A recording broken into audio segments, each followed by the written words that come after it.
Buenos días a todos, tengan un excelente día y bienvenidos a este nuevo podcast, el cual vamos a abordar un tema nuevo que se llama integridad científica y va a ser muy importante en el desarrollo de las ciencias. Hablaremos al principio desde lo general para entender un concepto de este con el fin de ir avanzando hasta tener tópicos específicos. Y bueno, con nosotros está de nuevo el doctor Germán, el cual nos ha estado platicando acerca de la ética en la investigación científica, de los comités de ética. Y bueno, en este podcast nos va a hablar de una breve plática acerca de este tema, mediante unas breves preguntas. Muy buenos días, doctor. Buenos días, Elizabeth, ¿cómo estás? Espero que todo vaya bien desde nuestro último podcast, ¿verdad? Sí. Que entiendo que tuvo mucho éxito. Sí, la verdad que sí. He estado ahorita muy bien. Sí. ¿Qué nos trae hoy de preguntas, Elizabeth? Bueno, en sí son solo 3. Creo que son suficientes para poder entender lo que es la integridad científica. Bueno, la primera es, más o menos, ¿qué definición nos puede dar de este tema? Sí, vamos a hablar de integridad científica, ¿ven? Y hablar de esto es complicado, porque tenemos todos una idea diferente de lo que es y de lo que debiera ser y de lo que nos gustaría que fuera y lo que sabemos que somos. Es decir, es toda una serie de complejidades en donde no sabemos a ciencia cierta cómo debiéramos comportarnos. Y entonces, para empezar, vamos a ver un poco una definición de integridad científica de trabajo, una definición que nos ayude a trabajar el tema. Podríamos decir que la ciencia surge de la observación, la recolección e interpretación de datos del mundo exterior. Y la integridad científica alude al correcto procedimiento de cada uno de estos pasos: observación, recolección, interpretación de datos. Y como en el caso de la integridad personal, connota honestidad, transparencia, justicia y responsabilidad, ¿sí? Entonces, esto podríamos decir al respecto. Y uno debiera, porque esto es una cuestión de la integridad, conectar internamente consigo mismo, siendo auténticamente honestos consigo mismo, porque luego pues nos decimos cosas y nos inventamos y más o menos y según. Hay que entender que como científicos o como estudiosos de la integridad científica, queremos ser ahora personas que ya no quieran mentirse a sí mismas. Y entonces, si tenemos esa honestidad con nosotros mismos, automáticamente la tendremos con los demás. ¿Sí? Y sí suena, no sé qué te parece, un poco complejo. Sí. Me costó entenderla, pero sí la entiendo. Sí.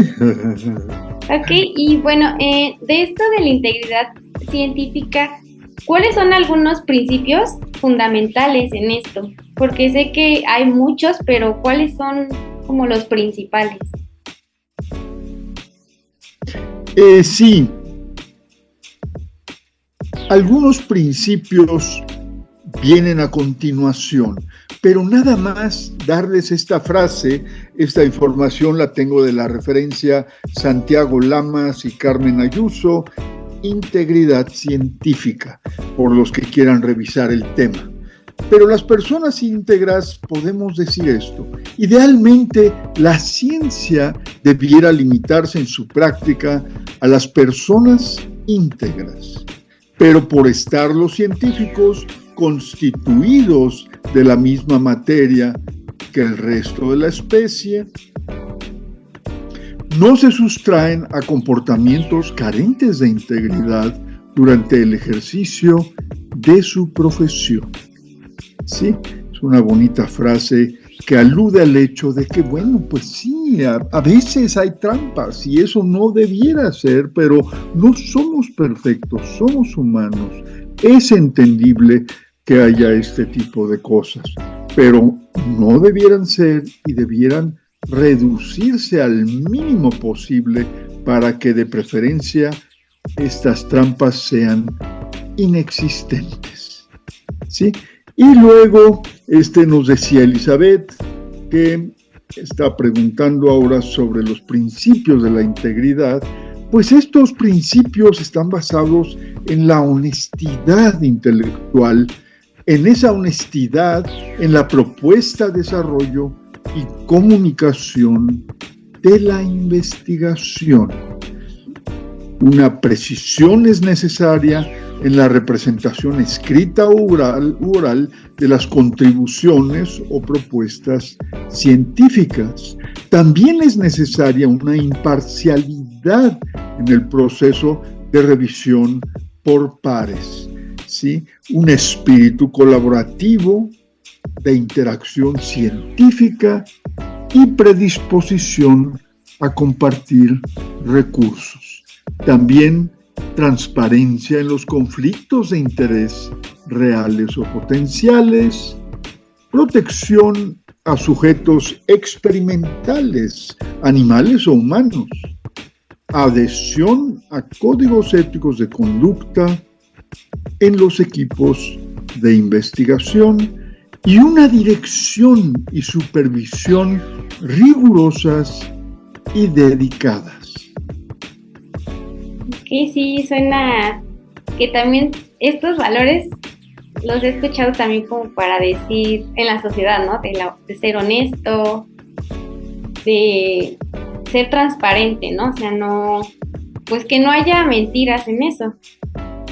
Sí, que no nos mintamos a nosotros, que seamos honestos y que trabajemos de acuerdo a las reglas, de acuerdo a lo que está solicitado. Y los cursos de integridad científica son importantes para saber qué hay con esas reglas, qué es lo que es necesario. Aunque hay que decir esto, Elizabeth, que es muy importante, y es que esta integridad nos viene desde chiquitos. Sí, es lo mismo. Esto lo aprendimos en el kinder, ¿verdad? Sí, me suena mucho cuando estaba en la primaria y me daban ética, de clases de cívica. Sí, pero esto viene más atrás todavía, cuando éramos párvulos en el kinder, y entonces decíamos que teníamos un amigo y que cuidábamos a ese amigo y que éramos leales y que éramos abiertos con él y que no hacíamos trampas. O sea, todas estas cuestiones vienen desde muy chicos, y cuando llegamos a la edad adulta, también nos basamos en esos aprendizajes anteriores. Entonces, esa integridad viene de muy atrás y generalmente cuando somos adultos ya está integrada esta cuestión de la integridad ética y de la integridad en el comportamiento. Entonces, es muy difícil cambiarlo después. Se puede cambiar, desde luego, pero es muy difícil. Porque igual, ¿no? Uno debe de, pues también decidir eso, ¿no? No solamente como fingir, o sea, sí hacerlo. Sí, ser honesto con uno mismo y decir, sí, yo soy auténtico, yo soy honesto, yo me comporto como pienso también, no como me gustaría que fuera, o arreglando, o componiendo, o dirigiendo las cosas a mi antojo, o manipulando las cosas, ¿verdad? No se debe hacer ello. Vamos a ver más adelante en este podcast sobre las cuestiones de esa manipulación y de esas transformaciones que se le hacen a la ciencia y que luego resultan en errores de resultados. Entonces, nos iríamos a la tercera pregunta, porque es importante que me habías adelantado esa pregunta sobre la importancia de esta ética. Y aquí decimos eso, bueno, la importancia está en el hecho de que necesitamos resultados confiables en la ciencia. Necesitamos poder apoyarnos en lo que encontramos y en lo que se dice y en lo que se encontró en las investigaciones que se hicieron. Y debemos poder confiar también en nuestros colegas y otras personas que hicieron estas investigaciones también, para que la ciencia sea realmente de utilidad para las personas y para el mundo, ¿verdad? Pero más allá de ello, uno debiera ser honesto y auténtico, porque esa es la forma de vivir mejor, esa es la forma de ser más feliz, si queremos también poner una meta a las razones para existir, ¿verdad? Y entonces decimos, bueno, queremos ser felices. Y esa felicidad también se alcanza con la honestidad y con la ética. Entonces, pues sí, uno debiera buscar la integridad científica para tener los resultados deseados, pero también para vivir una vida completa, una vida honesta, una vida bien vivida, en buenos principios y valores, para poder existir de la mejor forma, ¿sí? Y no estar dedicado toda la vida a ponerle parches a los errores y a las trampas que uno hace. Exacto. Muchas gracias, doctor, y excelente respuesta. Como dice, o sea, no solamente esta integridad debe nada más ser dentro de la parte de las ciencias, sino también como persona, ¿no?